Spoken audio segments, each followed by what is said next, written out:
আসন্ন বিধানসভা নির্বাচনের আগে সিপিএম ও বিজেপির বড়সড় ভাঙন রাজগঞ্জের মিলনপল্লীতে। সিপিএমের দাপটি নেতা রঞ্জিত মণ্ডল এবার তৃণমূল কংগ্রেসে। আরও শক্তিশালী তৃণমূল কংগ্রেস। এলাকার ৩০০ জন কর্মী সিপিএম ও বিজেপি ছেড়ে তৃণমূল কংগ্রেসে যোগদান করল। মান্তাদারি গ্রাম পঞ্চায়েতের মিলনপল্লী গ্রামে তৃণমূল কংগ্রেসের উদ্যোগে এক যোগদান সভা অনুষ্ঠিত হয়। সেই সভাতে উপস্থিত ছিলেন রাজগঞ্জ বিধানসভার বিধায়ক খগেশ্বর রায়, তৃণমূল কংগ্রেস ব্লক সভাপতি অরিন্দম ব্যানার্জি, রূপালী দে সরকার, তুষার দত্ত, ললিত রায় সহ অনেকে। এই সভাতে সিপিএমের দাপটি নেতা রঞ্জিত মণ্ডলের নেতৃত্বে প্রায় ২০০ জন তৃণমূল কংগ্রেসে যোগদান করে।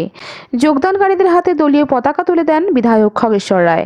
এই বিষয়ে রাজগঞ্জ বিধানসভার বিধায়ক খগেশ্বর রায় জানান, এই এলাকাটা বিশেষ করে রাজগঞ্জ বিধানসভার মান্নাডারি অঞ্চলে 2021-এ যখন আমি বিধায়ক হই তখনও এই অঞ্চলে আমি পিছিয়ে ছিলাম।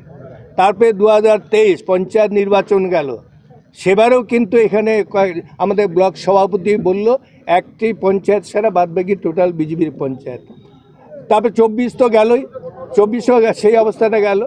তাই আমি যেটা দেখলাম যে খুব ভালো লাগলো যে আমার ছোট ভাই আজকে 1982 থেকে সে সিপিএম করতো, দুর্দান্ত প্রতাপ সিপিএমের লিডার ছিল, এবং তার বউ প্রভাবতী মণ্ডল সে দুবার এই মান্ডারি অঞ্চলের প্রধান ছিল, এবং মান্ডারি অঞ্চলের প্রধান সিপিএমের অনেক প্রধানের আমি নাম জানি, যেমন বৈদ্যেশ্বর রায় প্রধান ছিল, তার বউ প্রধান ছিল, হাকুড়া রায় প্রধান ছিল, হরিপদ সরকার অনেক প্রধান ছিল।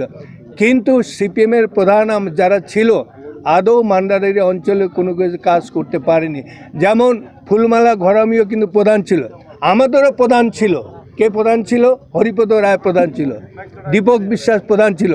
আগের প্রধানরা কি উন্নয়ন করেছে, আর আমাদের যে প্রধান তৃণমূলের প্রধান ছিল হরিপদ রায় এবং দীপক বিশ্বাস, এই এলাকার মানুষই বলতে পারবে কি উন্নয়ন করেছে।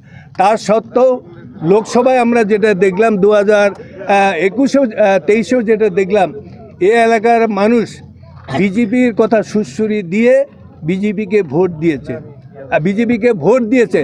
তার জন্য আমার ছোট ভাই রঞ্জিত মণ্ডল বুঝতে পেরেছে যে মান্ডাডারি অঞ্চল মিলনপল্লী, টাকিমারি, দুদিয়া, বীরেনবস্তি থেকে শুরু করে এই এলাকার বিশেষ করে যে কথাটা বলে যে নদী ভাঙন, এবারেও আমার ইচ্ছা আছে, অলরেডি বলা হয়ে গেছে, এবারে আমাদের শেষ মন্ত্রী হচ্ছে মানস ভূঁইয়াকেও বলা আছে যেটুকু বাদ আছে সেটুকু বাদ আমরা করব যদি এই এলাকার মানুষ আমাদের সঙ্গে থাকে।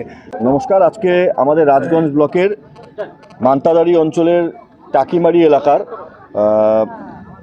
প্রভাবশালী সিপিএম নেতা রঞ্জিত মণ্ডল মহাশয় এবং দুইবারের প্রাক্তন প্রধান রঞ্জিত মণ্ডল মহাশয়ের সহধর্মিণী প্রভাবতী মণ্ডল মহাশয়ের নেতৃত্বে এবং আমাদের টাকিমারি এলাকার সুজন মণ্ডলের নেতৃত্বে প্রায় 6টি বুথ থেকে প্রায় 2 শতাধিক পরিবার, এরা ইতিমধ্যেই আমাদের সঙ্গে যোগাযোগ ছিল প্রায় 1.5 মাস ধরে। আমরা বিভিন্ন আলোচনায় ছিলাম। আজকে সেই পরিবারের যারা আছেন তারা সবাই এই রঞ্জিতবাবুর নেতৃত্বে এবং সুজনের নেতৃত্বে তৃণমূল কংগ্রেসে যোগদান করলেন।